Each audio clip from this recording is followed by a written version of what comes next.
Halo, selamat pagi. Apa khabar semua? Kita berjumpa semula di Motivasi Pagi bersama dengan Cikgu Kat di Serajem Ipoh ya. So, hari ini hari Sabtu, cepat masa berlalu dan 7.30 pagi.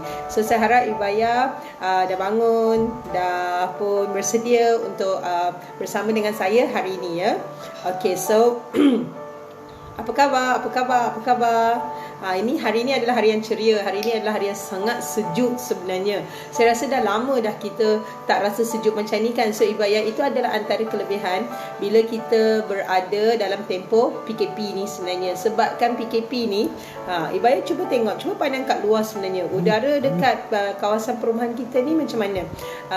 Bersih ke tak? Ada tak kita rasa macam keluar tu macam dah boleh dengar bunyi burung, dia lebih kuat sebenarnya. Hai Ayah Tamizi, hai Kak Barisun, apa khabar? Okay, so kalau kita tengok even hari ni saya sedar macam sejuknya. Saya akan lebih mungkin sedar sebab saya suka tidur dengan keadaan pintu tingkap rumah tu terbuka sebenarnya. Saya jaranglah gunakan aircon sebenarnya. Sebab usia dah sampai satu tahap tu, kalau lagi kita tidur dekat aircon kan dia cepat nak kedut, nanti cepat tua sebenarnya. So kalau petua dia lah, kalau orang yang tak nak cepat kedut ni satu je, tidur tu tak payah guna aircon. Macam saya tidur je, buka je tingkap dan saya perasan udara tu semakin sejuk tau. Kadang-kadang rasa macam sejuk semacam. Ini adalah antara kelebihan PKP ni lah, dia membantu untuk memulihkan alam kita sebenarnya. So saya harap bila PKP dah tamat ni, bukan je alam kita, bukan je kita punya dunia ni lebih sihat, saya harap kita pun lebih sihat sebenarnya. Ya, selamat pagi Karunisa. Yang ni Karunisa yang mana ya? Mungkin boleh kenalkan diri sebab dekat center ni ada 2-3 Karunisa sebenarnya. Okay, so kalau Ibaya yang sempat tengok tajuk saya hari ini adalah The Cruise of Life. That means hidup ni ibarat macam, siapa yang pernah naik kapal cruise ni, yang kalau dekat Malaysia kan selalunya dia boleh naik dekat Penang ataupun dekat Melaka. Selamat pagi Ayah Noh. Okay, so kalau yang pernah naik kapal cruise ni kan, okay, so hari ni saya punya tajuk adalah The Cruise of Life sebenarnya, iaitu hidup kita ni sebenarnya merupakan macam satu kapal yang mana dia tengah berlayar, okay, dan selagi dia tak sampai lagi ke destinasi, dia tak akan berhenti, dia akan teruskan pelayaran dia sebenarnya, betul ke tak? So kita semuanya diberi satu tempoh untuk hidup dalam dunia ni sebenarnya, dan selagi masa kita tak sampai, hidup ni perlu diteruskan. Baik keadaan dia macam kapal tu tengah nak ribut taufan ke, ada angin ke, tak ada angin ke, hai Kak Ji. So kapal tu terus kena meneruskan pelayarannya. Okay, so sama juga dengan kita. Tak kira lah waktu kita tengah senang, waktu kita tengah muda, waktu kita tengah berduit, waktu kita tengah tak ada duit, waktu kita tengah kaya, waktu kita kena sihat, apa je yang kita kena lalui. Okay, orang kata nak ribut dalam hidup kita ni kan, hidup harus diteruskan sebenarnya. Okay, kita tidak ada tidak dibenarkan untuk menamatkan hidup kita sebelum masa dia, betul ke tak? Membunuh diri itu bukan satu option sebenarnya. Okay, so saya percaya agama masing-masing pun tidak membenarkan penganut dia untuk bunuh diri, untuk mengambil nyawa dia sendiri sebenarnya, sebab nyawa tu dekat tangan Tuhan. Okay, saya dah tahu dah Karunisa mana, dah tahu. Yang mana kita pernah buat e-com kan dulu dekat Trono tu, kenal dah, ingat dah.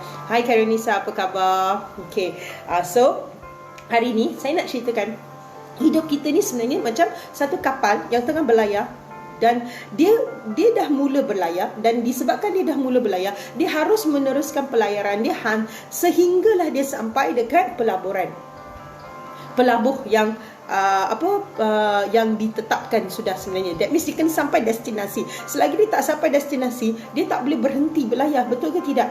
Hai Ibu Rusni. So sebab tu kat sini Ibaya, kita sudah pun mulakan hidup kita. Okey, ada yang mungkin dah hidup sampai umur 30-an dah. Ada yang mungkin dah sampai 50-an dah. Ada yang mungkin nak masuk 70 dah. Tapi tak kira lah kita dekat usia yang mana pun, selagi kita punya destinasi tak sampai, selagi masa kita tidak sampai lagi, pelayaran kita harus diteruskan. Yang akan menentukan destinasi kita adalah Tuhan sebenarnya. So dalam tempoh pelayaran kita, okey, kita akan lalui banyak tempat, banyak keadaan dalam badan, banyak situasi sebenarnya, dan semua situasi ni adalah sebahagian daripada perjalanan kapal ni sebenarnya. Dan kita sebagai kapten, kapten kepada kapal ni, apa yang kita nak buat? Katakan kalau kita lalu dekat tempat yang memang berbatu, ataupun kita lalu dekat tempat yang mana memang lautan dia tenang, ataupun kita lalu dekat tempat yang mana ombak tengah kuat sebenarnya, yang paling penting adalah kapten tu kena berada dalam keadaan yang sangat tenang sebenarnya. Betul ke tidak? Saya bayar kita sebagai ketua, tak kira lah family kita besar ke kecil, family kita kaya ke miskin ke, tak kira lah macam mana pun, tetap peranan yang diberi kepada kita adalah sebagai ketua keluarga sebenarnya. Betul ke tidak? Kita adalah ketua.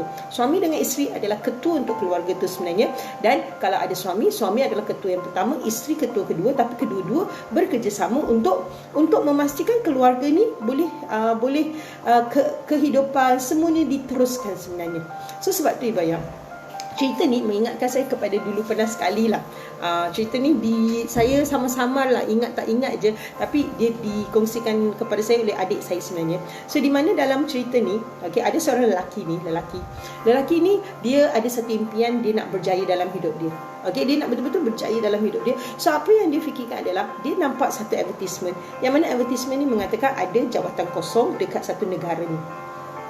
So untuk dia nak pergi ke negara tu, dia kena naik kapal sebenarnya. Dan untuk dia nak naik kapal ni, dia kena ada tiket sebenarnya. Dan lelaki ni disebabkan dia tak kaya mana pun sebenarnya, dia tak kaya, tapi dia impikan, dia ada satu impian adalah dia nakkan kehidupan yang lebih bagus sebenarnya. Dan disebabkan dia ada impian untuk nak satu kehidupan yang lebih bagus, so apa yang lelaki ni buat adalah dia mengambil keputusan untuk jual segala harta yang dia ada. That means dia nak jual rumah dia nak jual tanah dia jualkan dia punya lembu ke kambing ke, apa je lah harta yang dia ada, dia nak jualkan harta ni. Sebab kenapa? Sebab dengan harapan apa yang dia jual ni, nanti dia dapat duit tu, dia nak beli tiket, dia nak naik kapal tu, dia nak pergi ke next destination yang mana menjanjikan dia satu peluang untuk maju dekat hidup dia. So kiranya dia nak berhijrah sebenarnya. Dia nak pergi ke tempat asing yang mana mungkin kat situ dia ada peluang. Sebab sekarang dekat kampung dia, dekat tempat dia, memang tak ada peluang untuk dia nak berjaya. So setelah dia dah fikir dengan betul-betul, so last dia pun ambil lah keputusan, dia jual semua benda yang dia ada. Rumah dia, tanah dia, lembu dia, kambing dia, apa je yang dia ada, dia jual. Dan dia kumpulkan, dia himpunkan duit tu, dan duit tu cukup-cukup untuk dia dapatkan satu tiket untuk naik kapal ni sebenarnya. So dia pun beli tiket, dia naik ke kapal ni, dan pelayaran dia daripada kampung dia hinggalah ke tempat yang dia nak pergi tu sebulan. So waktu tu bila dia dah masuk ke dalam, dia dah dapat tiket, dia masukkan. So waktu tu baru dia sedar sebenarnya, sebulan, apa yang saya nak, macam mana saya nak hidup dalam kapal ni sebenarnya. Sebulan ni saya kena makan, saya kena minum, saya kena mandi, saya kena tidur. So last kan lelaki ni masuk ke kapal ni kan, dan dia rasa sangat down lah. Sebab kenapa? Dan dia, apa yang dia buat adalah dia pergi cari satu tempat yang mana dia pergi sampaikan. Kan kapal ni ada 2, 3, 4, 5, 6 tingkat kan. So dia pergi cari satu tempat yang mana paling bawah tu, dia nak sorok. Dia fikir mungkin dalam sebulan ni tengoklah macam mana saya nak hidup dengan hanya minum air je ke apa ke. Janji dia kata dia boleh sampai dekat destinasi dia, dia boleh kerja nanti tak mengapa. So dia pun pergilah cari satu tempat yang mana tak ada orang. Dia tersorok sikit. Sebab kenapa? Sebab dia rasa dia tak ada duit, tak ada apa, tak ada semua. Dia miskin kan, dia jualkan semua benda yang dia ada ni cuma untuk nak dapatkan satu tiket untuk masuk ke kapal ni sebenarnya. So hari berganti hari, sehari, 2 hari, dan 3 hari. Dia tak makan tau. Dia duduk je kat sana, dia cuba minum air je, air kosong je yang dia minum. Sebab kenapa? Sebab semua duit yang dia ada, dia dah gunakan untuk membeli tiket tu, dan dia tak ada duit lebih pun. Dan ini adalah kali pertama dia naik kapal. Dia tak terfikir pun yang sebenarnya dalam kapal tu dia kena guna duit untuk nak makan. Dan bila dia pergi tengok kan semuanya, waktu yang hari pertama dia datang tu kan, dia pergi tengok, semua orang pergi tengok tu kan, dia tengok makanan pun tak murah sebenarnya. So lepas tu apa yang berlaku adalah, hari yang ketiga tu dia hampir pengsan. Dan waktu dia hampir pengsan lah, ada seorang pekerja kapal ni jumpa dia sebenarnya. Dan bila pekerja kapal ni jumpa dia, Dan pekerja kapal tu tengok dia dah lemah macam tu, dan terus pekerja kapal tu tanya, oh kamu ni siapa? Kenapa kamu berada dekat sini dengan semua tu? Dia ingatkan lelaki ni macam pecah masuk kapal ni, tak ada tiket, tak ada apa semualah. Dan lelaki tu kata tak ada, saya ada tiket sebenarnya. Dan dia tunjukkan tiket dia yang mana digunakan untuk masuk ke kapal ni kepada pekerja tu sebenarnya. Kapten tu lah. Sebab kenapa? Sebab hampir ada orang nak mati kan. So yang datang tu adalah kapten sebenarnya. So bila dia datang dan kapten tu nampak tiket kepada lelaki ni, kapten tu terkejut. Kapten tu bagi tahu dekat lelaki ni adalah, kenapa kamu berada dekat sini? Dia kata, kamu tahu tak, tiket yang kamu beli ni adalah tiket yang mana? Tiket first class, tiket yang paling mahal, yang mana kamu bukan sahaja boleh makan apa saja dekat kapal ni. Apa je yang kamu nak buat dekat kapal ni, kamu ada satu tiket yang boleh bagi kamu all pass. All pass, that means dia beli satu tiket yang ada all pass. Dia ada tempat tinggal sebenarnya. Dia boleh makan sebanyak-banyak mana yang dia nak makan. Dia nak berenang, dia nak apa pun boleh, sebab dia beli tiket all pass, tiket yang paling mahal, yang mana dalam sebulan tu sebenarnya dia boleh je enjoy macam seorang raja dekat kapal tu. Okay, so Ibaya, kalau kita tengok, kenapa Cikgu Kat kongsikan cerita ni adalah, kalau kita tengok sebenarnya kan, dalam hidup kita, kebanyakan kita ni kita rasa macam, apa nak buat ni, apa nak buat ni. Sedangkan kita tak perasan kemungkinan besar kan, kita ni macam seorang lelaki ni tau, yang mana kita tak sedar sebenarnya dalam hidup ni, kita sudah pun sebenarnya diberi all pass. All pass setelah pun diberikan kepada kita sebenarnya. Sebab kenapa? Sebab kita semua percayakan Tuhan adalah seorang yang maha penyayang, seorang yang dia maha pemurah hati, dan dia tak pernah dia tak akan menyebabkan kita ni hidup sengsara. Sebab kenapa? Sebab dalam semua situasi yang kita ada, dia dah bagi kita satu all pass. Ada satu all pass tau sebenarnya. Kita ada satu tiket yang mana kita cuma kena pandang dengan lebih teliti. Kita kena fikir dengan dalam sedikit. Kita cuma perlu gunakan sedikit daripada bakat yang diberi. Ibaya tahu tak, dalam semua ciptaan Tuhan, yang diberi akal hanyalah manusia. Hanya manusia yang dikurniakan dengan akal sebenarnya. Dan kalau kita diletakkan pada satu situasi yang mana kita rasa sangat tercabar, Ibaya tahu tak, still apa je yang cabaran kita lalui, janji Tuhan tetap sama, kita tidak akan dicabar lebih daripada yang kita patut. Betul ke tidak?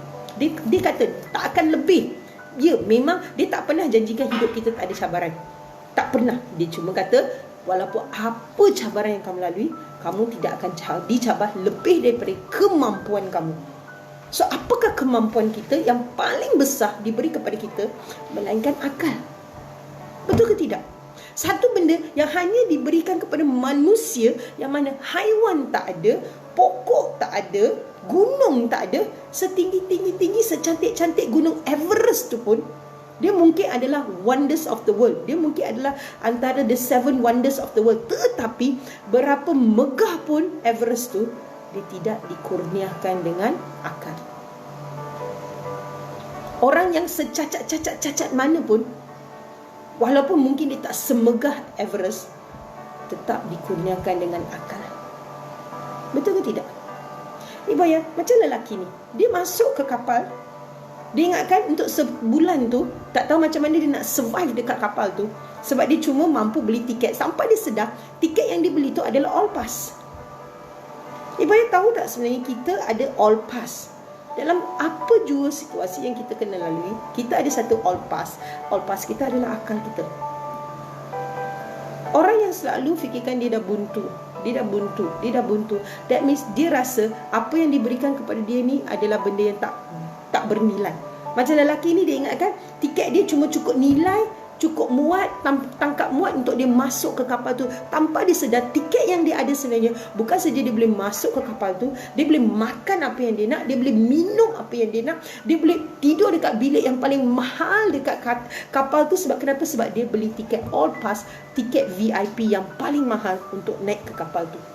Tapi disebabkan dia tak ada kesedaran yang mana tiket dia adalah golden ticket, dia pergi dekat ke tingkat yang paling bawah, dekat bilik enjin, dia tidur dengan tak ada kipas, tak ada tingkap, tak ada apanya, tak ada makanannya.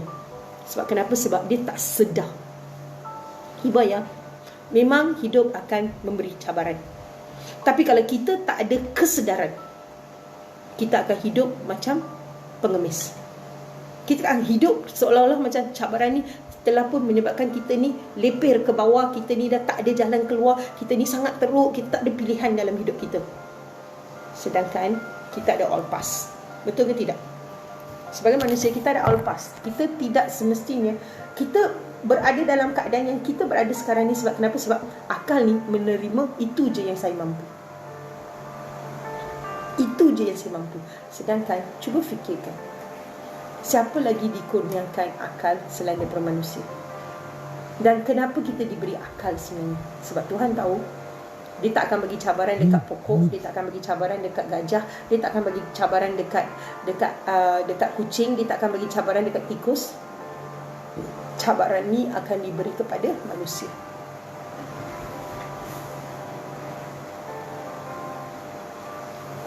Dia memberi cabaran ni kepada manusia sebenarnya.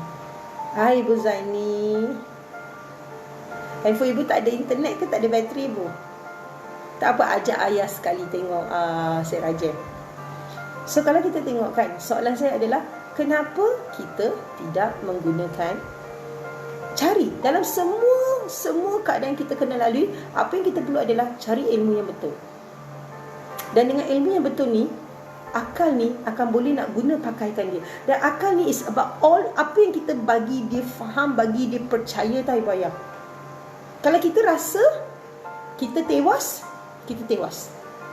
Tapi kalau kita rasa apa yang kita tengah lalui ni hanyalah sementara, sebab kenapa? Sebab gegaran. Ingat lagi tak Cikgu Kat pernah bagi tahu minggu ni, kenapa hidup ni perlu ada gegaran? Sebab gegaran adalah cara Tuhan nak bagi kita nampak, Tuhan nak bangkitkan kita yang tengah alpa, yang tengah leka, tengah rasa macam tak mengapa, esok tu kan ada, esok tu kan ada. So kadang-kadang dia hantar gegaran macam ni untuk bangkitkan kita, untuk nak bagi tahu sebenarnya memang esok tu akan ada, tapi kamu akan ada lagi tak esok tu? Faham ke tak? Beza tak esok akan ada dengan saya akan berada dengan besok. So sebab tu kadang-kadang Tuhan nak gegarkan kita supaya kita jangan alpa sangat, jangan leka sangat. Buat something dengan masa yang ada. Buat something dengan orang yang kita sayang, orang yang kita perlukan. Buat something bukannya hari berganti hari, dan kita hidup hari berganti hari tu 24 jam tu gitu je. Sebab tu gegaran diberi. Kadang-kadang gegaran sangat diperlukan untuk mengeluarkan semua benda yang dah mati dalam hidup kita, semua benda yang kita tak perlu, yang mana kita rasa je kita perlu. So digegar untuk jatuhkan, untuk luruhkan benda yang kita tak perlu. Dan last sekali adalah untuk mengeluarkan bakat terpendam.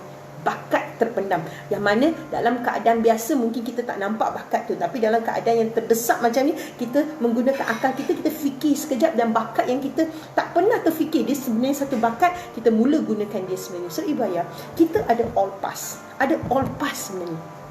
Kita ada satu tiket yang mana tiket ni kita boleh survive dalam apa juga keadaan. Walaupun mungkin kita tak sekuat dulu, kita tak sekaya dulu, kita tak ada gaji setinggi dulu. Sebab kenapa? Sebab sekarang hidup dengan gaji pencen je. So, tapi kita kena faham dah, kita kena faham adalah gaji walaupun tak sebesar dulu, kalau kita pandai, dia akan digandakan sebab rezeki. Ibaya kena faham, gaji yang masuk belum tentu rezeki lagi. Sebab tu kadang-kadang ada orang dapat gaji 1,000, tapi dia dapat bala 1,500. So disebabkan dia dapat bala 1,500, gaji 1,000 je, at the end of the day, dia sentiasa hidup dengan defisit. Dia sentiasa hidup dengan hutang. Sebab kenapa? Masuknya 1,000, keluarnya 1,500. Macam mana nak survive cikgu? Sebab kenapa? Sebab gaji yang masuk tu belum lagi rezeki. Rezeki ni adalah bila gaji yang masuk tu, kita usahakan dia. Macam mana nak usahakan dia? Kita fikirlah. Kan Cikgu Kat pernah bagi tahu tentang cerita yang orang kaya dengan seorang balu tu. Dua-dua meletakkan duit dalam tabung tu. Lelaki kaya tu meletakkan RM100. Perempuan yang balu ni cuma meletakkan 50 sen. Siapa pemberian tu lebih besar sebenarnya? Adakah lelaki kaya yang mana RM100 ni dia masuk, tapi dalam kocek dia ada lagi, dalam kocek dia ada 1,000, dia keluarkan 100. So, selepas letak 100, dalam kocek dia ada lagi RM900. Manakala perempuan balu ni dalam poket dia, bukan je dalam poket, sekarang harta dia 50 sen tu je, dan dia letakkan 50 sen tu. Siapa pemberian yang lebih besar sebenarnya? Bukan daripada segi duit, tapi pemberian yang paling besar adalah seorang balu yang mana 50 sen tu je yang dia ada, tapi dia letakkan dah. Tapi disebabkan dia letakkan macam tu lah, rezeki akan melimpah dalam hidup dia. So baik, kita kena faham tau, kemungkinan besar kenapa apa yang kita dapat ni kita rasa macam yang masuk dengan yang keluar tak sama, yang masuk dengan yang keluar tak sama. Kemungkinan besar kita kena fikirkan balik di mana rezeki kita.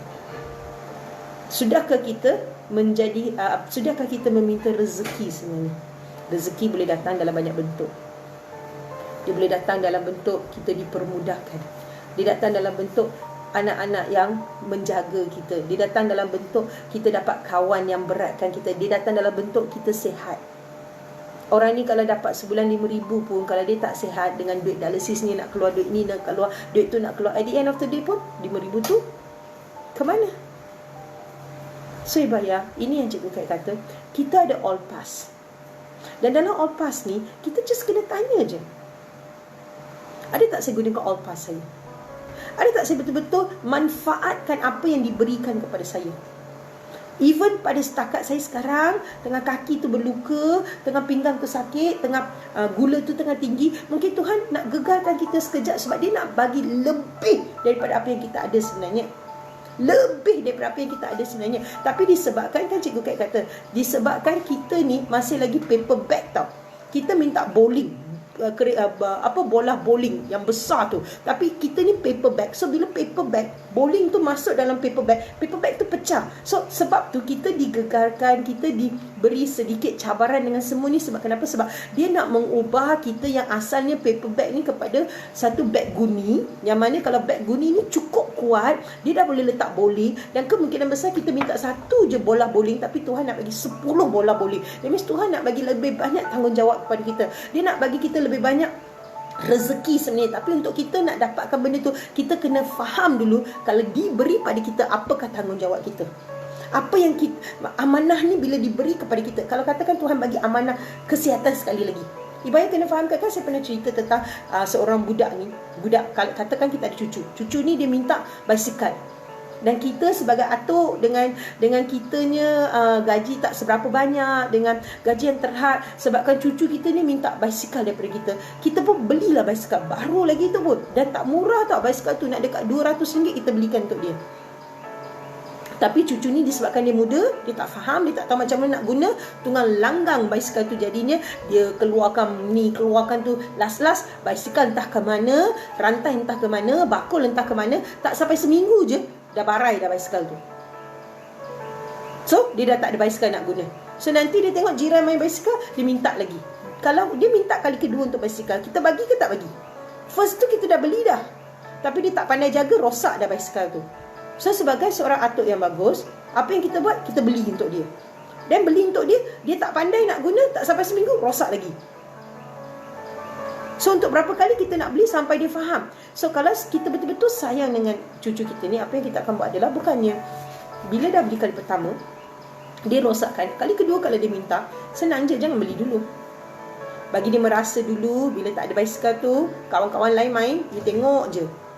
Kawan-kawan lain ada basikal boleh kayuh laju-laju, kamu dah tak ada dah, so kamu tak boleh nak join. So dia akan terasa dengan kehilangan basikal tu kan. Dan bila dia terasa dan kita pula didik dia balik, dulu atuk beli kan, kamu yang rosakkan, kamu tak pandai jaga kan. So ambil masa yang mana kita akan ajar dia dulu, kamu pernah ada basikal, atuk bukan tak pernah beli, atuk pernah belikan basikal untuk kamu. Kamu yang tak pandai nak jaga dia sampai hari ni, kawan ada basikal, kamu tak ada basikal. So sampailah dia dah faham yang mana, oh basikal ni kalau dapat tak boleh nak rosakkan dia, kena jaga dia elok-elok. Bila dia dah ada pemahaman tu, bertapa precious means bertapa macam mana benda ni harus jaga dia dengan elok-elok. So at last, kali kedua bila kita beli basikal untuk dia, barulah dia akan menghargai. Sebab kenapa? Sebab dia pernah dapat sekali dan dia pernah kehilangan sebab tak pandai nak jaga. Dan bila dia kehilangan tu, dia baru nampak sebenarnya bosan, kawan lain boleh kayuh, kita tak boleh nak kayuh dengan semua tu. Dan kali kedua, bila basikal ni diberikan balik kepada dia, barulah dia akan betul-betul menghargai basikal ni sebenarnya. So sama juga Ibaya, kita adalah satu masa dahulu, Tuhan pernah bagi kita mata yang terang, Tuhan pernah bagi pinggang yang kuat kepada kita, dia pernah bagi perut yang kuat kepada kita, dia pernah bagi lutut yang kuat kepada kita. Tapi disebabkan kita macam budak tu, tak pandai nak jaga. Main bantai je, guna je, guna je. Oh, pergi main je bola sepak tu. Kadang-kadang bukan sepak bola, kita disepak. Kadang-kadang kita pergi je, panjat je pokok tu, jatuh 2-3 kali. Ataupun kadang-kadang kita ni main bantai je, nak minum kopi dengan 3 gelas sehari kita minum. Nak 4 gelas, nak tarik 4 gelas kita minum. So sampai satu tahap jantung dah rosak, buah pinggang dah rosak, semua dah rosak. Dan hari ni kita berada dalam keadaan yang mana kita rasa macam, oh, saya penuh dengan penyakit. Dan setiap hari dibayar sembahyang kan, dibayar minta kan untuk kesihatan. So bila kita minta untuk kesihatan, kita minta sebab kenapa? Sebab dah tak larat, dah mata ni dah tak boleh nak bawa kereta, dah pinggang ni dah tak larat, banyak benda tak larat. So kita ibarat macam seorang budak yang mana kita minta balik untuk basikal tau. Kita minta untuk basikal, macam kita minta balik mata ni jadi terang, kita minta balik perut ni jadi kuat, kita minta balik kaki ni jadi kuat. Tuhan seperti mana, sebab dia Maha Penyayang, dia bukan tak nak bagi tau, dia nak kita faham dulu. Kalau saya bagi balik kali ni, kamu jaga ke tak? So dia tarik nikmat tu sekejap, dia bagi gegaran ni sekejap untuk kita ada keinsafan sebenarnya. Dan macam mana kita tahu kita pula ada keinsafan? Dan kita carilah ilmu, gunakan akal ni dan tanya balik diri sendiri, kenapa mata tu boleh rosak, kenapa pinggang tu boleh rosak, apa yang saya perlu buat, apa yang semua. So dalam keadaan apa juga kita berada saja, ibarat kena faham kita ada satu all pass kat sini. Dan all pass ni adalah semua benda yang kita nak, kita boleh dapat, tapi dengan syarat kita kena faham macam mana nak dapatkan dia. Dan even kalau kita dapat, kita salah guna ke tak? Macam contohnya orang yang pergi buffet, sebab dia dah bayar, dia ambil 3 pinggan nasi, tapi last tak makan, 2 pinggang tu membazir. Adakah ini cara kita nak gunakan buffet? So di sinilah tempat yang mana bila semua benda ni berlaku, Bubaya harus duduk sekejap, fikirkan balik, gunakan balik pemberian paling besar yang diberi kepada kita, iaitu akal kita. Dan fikirkan, macam mana saya nak menangani, apa yang saya perlu buat sebenarnya. Sebenarnya saya dah dijanjikan semua cabaran ni sementara saja. Semua cabaran ni tak akan melebihi daripada kemampuan saya untuk menangani dia sebenarnya. Dan dalam semua benda yang berlaku dalam hidup saya, dia ada hikmah sebenarnya. Dan in fact, semua penyakit yang saya tengah tanggung sekarang ni ada penawar dia sebenarnya. Tapi persoalan ni dia adalah, kenapa saya tak jumpa penawar saya? Kenapa saya rasa cabaran ni lebih besar daripada saya? Kenapa saya tak nampak hikmah daripada apa yang tengah berlaku dalam hidup saya? 3 benda ni. Kenapa saya tak jumpa lagi penawar kepada penyakit saya? Kenapa saya rasa macam seolah-olah cabaran ni lebih besar daripada saya, sehingga saya dah rasa nak give up dah? Dan last sekali adalah, kenapa saya tak nampak pun hikmah apa yang tengah berlaku dalam hidup saya? Kemungkinan besar kita tak jumpa jawapan dia, sebab kita belum lagi gunakan pemberian terbesar kepada kita, iaitu ambil masa, duduk, fikir, analisa balik, cari balik. Mungkin kita kekurangan ilmu, kita kekurangan kesedaran. Dan selagi budak tu tak ada lagi kesedaran, atuk dia tak akan belikan basikal untuk dia. Selagi budak ni tak faham sebenarnya cara penggunaan basikal, atuk dia tak akan beli lagi basikal baru untuk dia. Sebab kenapa? Sebab beli pun akan rosak nanti. So sehinggalah atuk tu rasa budak ni dah bersedia, dah boleh bertanggungjawab, dah ada ilmu, dah pandai, dah faham dah, baru dia dapatkan balik satu basikal untuk dia. So kemungkinan besar kita tak jumpa hikmah dia lagi, tak jumpa lagi penawar tu, tak jumpa lagi rasa-rasanya macam kebolehan untuk mengatasi cabaran yang kita tengah lalui sekarang. Adalah kemungkinan besar kita tidak melabur pada diri sendiri, melabur untuk mencari ilmu yang betul, melabur untuk mencari petunjuk yang betul, melabur untuk upgradekan dulu pemahaman dan gunakan pemberian terbesar kepada kita, iaitu akal kita sebenarnya.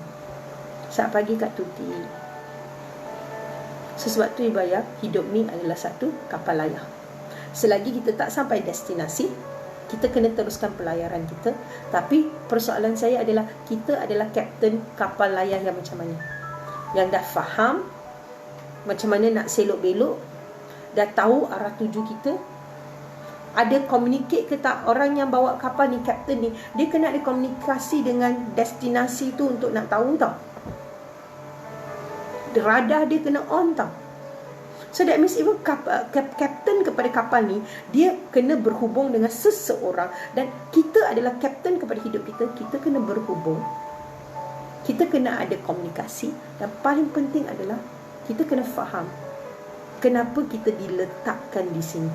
kenapa kita apa benda ni berlaku dalam hidup kita, dan apa yang saya patut buat, apa pengajaran yang saya patut dapat. Ini memerlukan masa untuk kita laburkan pada diri sendiri. Kita fikirkan, jangan just rasa macam lantaklah nak jadi dah benda ni, biarlah dia tak ada. Inilah masanya kita kena bagi sedikit masa untuk berfikir. Cuba kita pandang besar sedikit. Inilah masanya kita kena nak jaga hubungan sesama manusia dengan Tuhan, supaya kita faham dan kita boleh pergi ke next destination. Ibayang, kita hidup dalam dunia ni bukan seorang-seorang. Kita hidup dalam dunia ni ada tujuan dia. Ada something yang kita harus habiskan dulu perjalanan tu sebelum kita dijemput sebenarnya. Betul ke tak? So sebab tu Ibaya, saya harap apa yang saya kongsikan ni, cuba Ibaya fikirkan.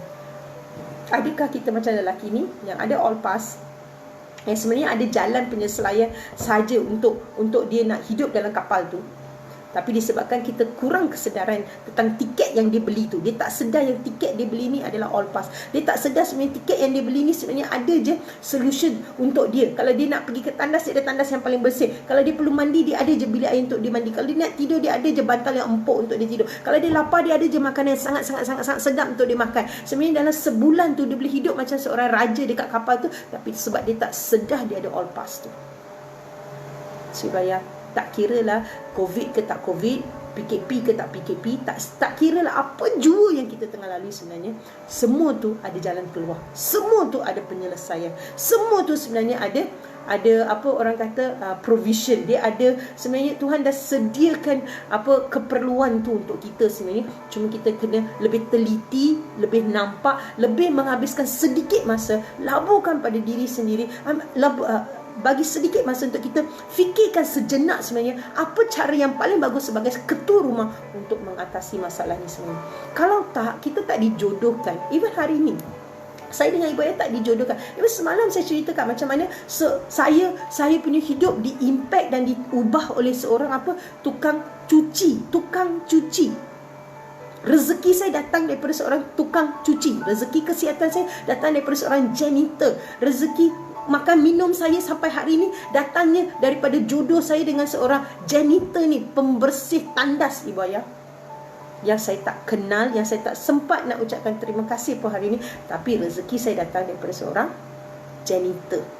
Kalau hari tu saya just tolak tepi, sebab kenapa? Sebab dia ni cuci tandas. Ibu Ayah, kita tak tahu rezeki ni nak datang rumah ke hidup kita ni akan dibawa oleh siapa. Yang saya tahu adalah 19 tahun yang lepas saya punya rezeki masuk daripada seorang pembersih tandas. Tak jangka kan? Satu pagi yang sangat normal, saya keluar macam biasa untuk pergi makan breakfast. Tak terfikir pun hari itu adalah hari yang akan mengubah hidup saya untuk 19 tahun yang akan datang. Mungkin lagi mengubah saya untuk lagi 20 tahun yang akan datang. Tapi pada hari yang saya tak ada pun apa-apa expectation, tak rasa pun itu adalah hari yang akan mengubah hidup saya pergi seperti biasa menguruskan harian saya. Tapi hari itulah saya dijodohkan dengan seorang pencuci tandas yang menceritakan kepada saya apa kata Serajan. Dan mula-mula saya terima ke tak? Saya terima, sampailah tang yang dia kata benda tu percuma, saya terus dah tak nak dengar dah apa yang dia cakap. Tapi still, sebab itu adalah rezeki saya. Betul ke tak Ibu Ayah? Ibu Ayah, kadang-kadang kita tak sedar je, kemungkinan besar rezeki tu dah lama dah sampai dekat rumah kita. Cuma kita tak nampak itu rezeki kita tau. So ini adalah masa yang Ibu Ayah kena bagi sejenak masa, sedikit masa kepada diri sendiri. Masuk dalam bilik tu, tanya balik diri sendiri, tanya balik Tuhan sebenarnya, apa yang saya harus buat, macam mana saya harus buat. Saya ketua rumah, tolong tunjukkan sedikit cara. Boleh tak tunjukkan cahaya ke, jalan kebenaran ke, apa yang saya harus buat sebenarnya. Sebab Ibu Ayah, tanpa saya sedar 19 tahun yang lepas, rezeki saya datang dalam bentuk seorang pembersih tandas. Dan saya sangat bersyukur. Dan saya pun berdoa, saya doakan yang akak tu, tak kira kat mana dia berada, akak tu harus dimurahkan rezeki dia. Dia datang seolah-olah macam orang kata macam malaikat lah. Dia datang, dia bagi tahu dan dia pergi. Lepas tu kita dah tak jumpa dia dah. Betul ke tidak? So kemungkinan besar, bukan je Cikgu Kat, dalam hidup Ibu Ayah pun dah ada dah malaikat yang sebegini yang mereka dah datang, dah bagi, dah pergi dah. Cuma kita kena duduk, kita kena fikirkan balik saja. Ingat ya, dalam hidup kita ni ada all pass. Kita ada all pass.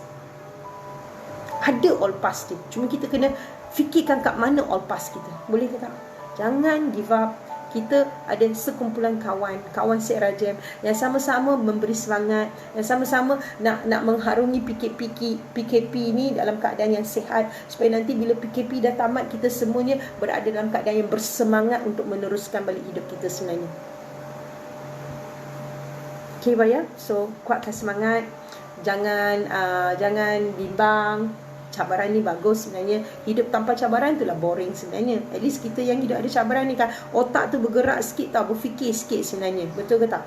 And then hari ni pukul 2.30 nanti, Cikgu Epoy akan menceritakan sedikit tentang cara-cara penyelenggaraan katil. Sebab kita dah banyak call user kan. So ada yang user beritahu, ada masalah ni lah, sebenarnya masalah mereka kecil saja, tapi disebabkan mungkin dia dah lupa training yang kita bagi. So hari ni 2.30 Cikgu Epoy akan ke udara dan dia akan ajar sedikit troubleshooting sebenarnya. Sedikit cara macam mana nak on katil, off katil, kalau katil macam ni, apa yang kita patut buat. So kalau boleh Ibu Ayam 2.30 nanti join Cikgu Epoy untuk nak dengarkan sedikit. Boleh So hari ini dengan esok tak ada Zumba akan dimulakan balik hari Isnin sebenarnya. Tapi setiap hari Cikgu Kat akan ke udara 7.30 pagi So jumpa saya esok pagi untuk motivasi pagi. Okay, itu je. Bye-bye.